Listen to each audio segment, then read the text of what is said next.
Retour dans le temps.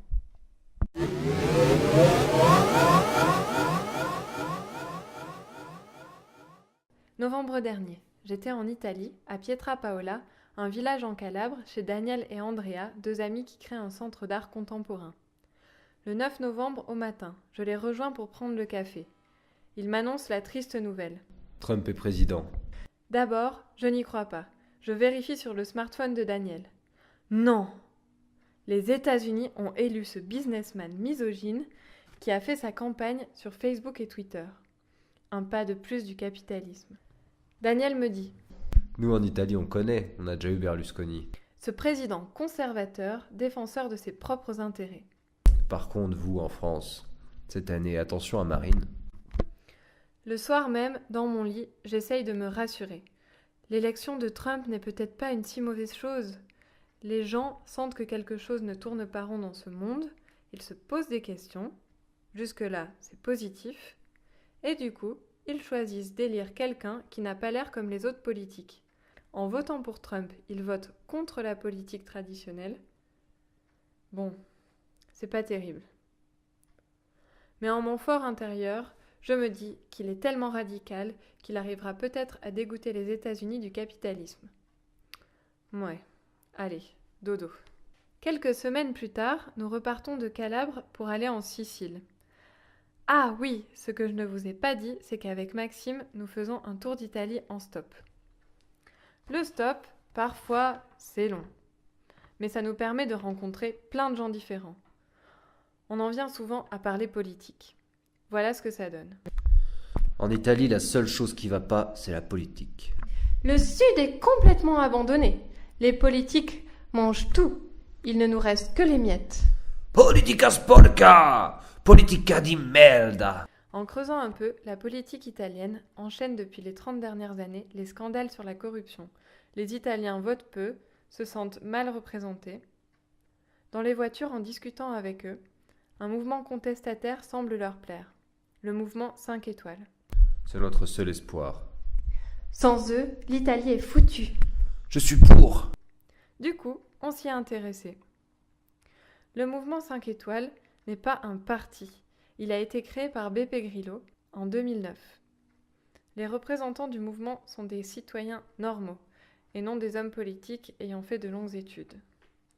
Donc, je peux par exemple être mère au foyer et me présenter à la mairie de Milan.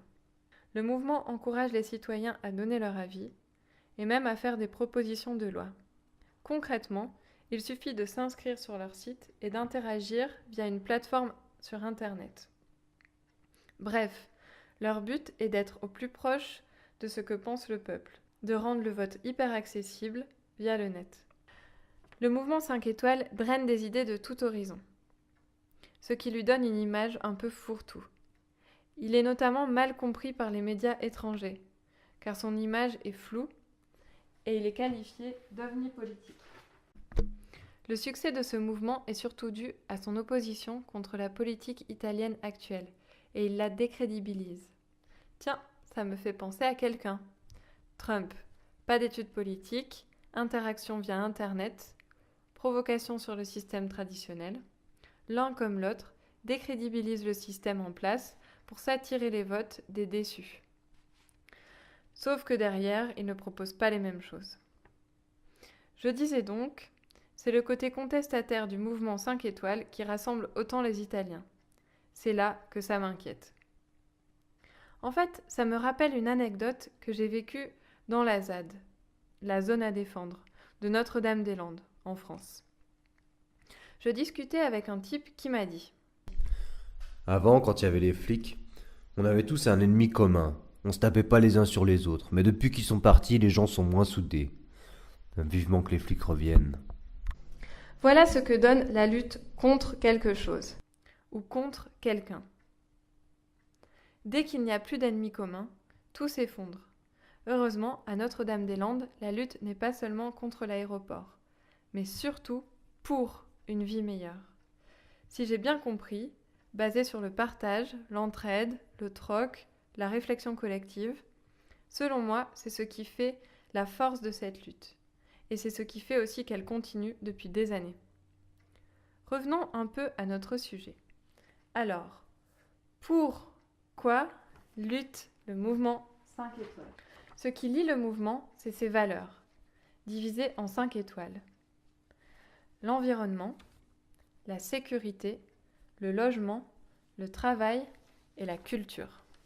Plus concrètement, il propose par exemple de baisser les salaires des politiques, de créer un revenu de citoyenneté, équivalent du RSA français, d'alléger les charges pour les PME. Pour les zones étrangères de combat, il propose une médiation par les pays qui n'ont rien à défendre. Il propose aussi d'éviter l'intervention militaire. Par contre, ils n'ont pas un programme vraiment construit. Ils se basent plutôt sur une longue liste de valeurs, ce qui peut parfois les décrédibiliser par rapport à leur capacité à gouverner l'Italie. Les électeurs les plus pessimistes diront qu'une hirondelle ne fait pas le printemps, qu'ils ont des bonnes idées, mais qu'ils sont un peu seuls dans le paysage politique italien hyper corrompu.